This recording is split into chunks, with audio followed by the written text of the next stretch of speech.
अस्सलामुअलैकुम सामीन। 5 रबीउल अव्वल है, 3 अक्टूबर है। सोशल इंडिया न्यूज़ में आपका खैर मकदम है। खबर का उन्वान है, दुर्गा पूजा पंडाल में आग लग गई है, 4 लोगों की मौत हो गई है, 60 से ज़्यादा जख्मी हैं और 20 की हालत नाजुक बनी हुई है। इनको अस्पताल में इलाज के लिए दाखिल करा गया है।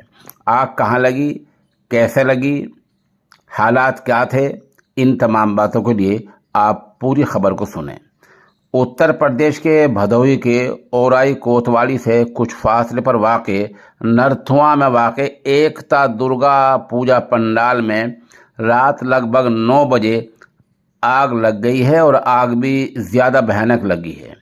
ऐनी शाहिदीन का कहना है कि हादसे में एक बच्चे अंकुश सोनी, जिसकी उम्र 12 साल बताई गई है, इस बच्चे समेत 4 की मौत हो गई है और 60-65 लोग झुलस गए हैं, शदीद ज़ख्मी हैं। वाराणसी के अस्पताल में इलाज के लिए इनको दाखिल करा गया है। एक खातून ने इलाज के दौरान दम तोड़ दिया है। 12 साला बच्चे समेत 2 की ही मौत की अभी तक पुलिस ने तस्दीक की है। मतलब ये कि पुलिस ने 4 की तस्दीक नहीं की है। झुलसने वालों में ख़वातीन और बच्चे ज़्यादा शामिल हैं। उन्हें CHC में कई निजी अस्पतालों में दाखिल कराया गया है। यहाँ से 37 लोगों को वाराणसी रेफ़र कर दिया गया है। इनमें 20 की हालत तशवीशनाक, बहुत ही नाजुक बनी हुई है। हादसे की खबर मिलते ही DM, SP और दीगर अफसरान फायर ब्रिगेड की गाड़ी के साथ मौके पर पहुंच गए हैं।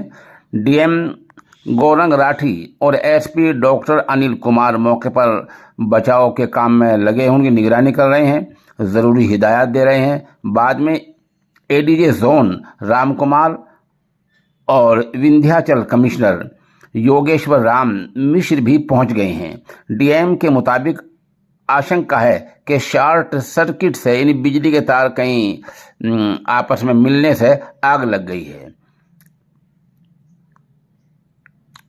पंडाल में चल रहा था डिजिटल शो। पंडाल में क्या चल रहा था? औराई भदोही रोड पर नरथुआ में वाक़े एकता क्लब का पंडाल काफ़ी अच्छा लग रहा था और ज़्यादा तवज्जो के लिए यहाँ नवरात्र में भीड़ इकट्ठी हो रही थी।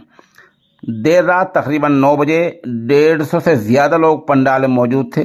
लोग आरती में शामिल होकर जयकारा लगा रहे थे। पंडाल में डिजिटल शो चल रहा था। इसी दौरान अचानक आग लग गई, जिसे देखकर वहां भगदड़ मच गई। देखते ही देखते पूरा पंडाल धुआं होकर जल गया, खाकिस्तर हो गया। मौके पर चीख पुकार मच गई, जिसे जिधर को रास्ता मिला वो वहीं से भाग गया। जख्मियों को अस्पताल पहुंचाने के लिए 52 एम्बुलेंस लगाई गई हैं। ऐनी शाहिदीन ने बताया कि झुलसने वालों की तादाद 60 से भी ज़्यादा है और मरने वाला अंकुश सोनी की मौत गांव जेठूपुर औराई का ही रहने वाला है। और ऐनी शाहिदीन ने बताया कि ज़िला अफसर जो हैं, कलेक्टर हैं, वो वहाँ लगे हुए हैं और सब अफसरान लगे हुए हैं। बहरहाल ये एक बड़ा हादसा हुआ है। अब वज़ीर आला का बयान भी आ गया है कि हादसे की जांच की जाएगी। सवाल यह है कि जब कोई ऐसा वाक़या हो जाता है तो वाक़या रूनुमा होने से पहले इन पंडालों की जांच क्यों नहीं होती कि सूरत हाल क्या है, इसमें बचाव का सामान कहाँ कहाँ लगा हुआ है, दरवाजे कितने हैं और किस तरह की हिफाजती तदबीर क्या क्या इख्तियार की जाती हैं, इन पर पहले और होना चाहिए। बचाव की तदबीर पर पहले ध्यान देना चाहिए। हमारे यहाँ आमतौर पर होता ही है, जब भगदड़ मच जाती है, जब बड़ा नुकसान हो जाता है, उसके बाद जांच कमेटियाँ बैठती हैं और फिर होते होते वो जांच कमेटियाँ ठंडी पड़ जाती हैं, सरकारी एहलकार बच जाते हैं और आम आदमी फंस जाते हैं। या छोटे मोटे एहलकार, कोई बिजली महकमे का कोई ऐसा जो फंस जाता है, जो बड़े अफसरान हैं जिनकी जिम्मेदारी होती है, उनको जांच कमेटियाँ साफ बचाकर ले जाती हैं। बहरहाल ये भदोही का बड़ा हादसा हुआ है, इसकी आला सतही जांच होनी चाहिए।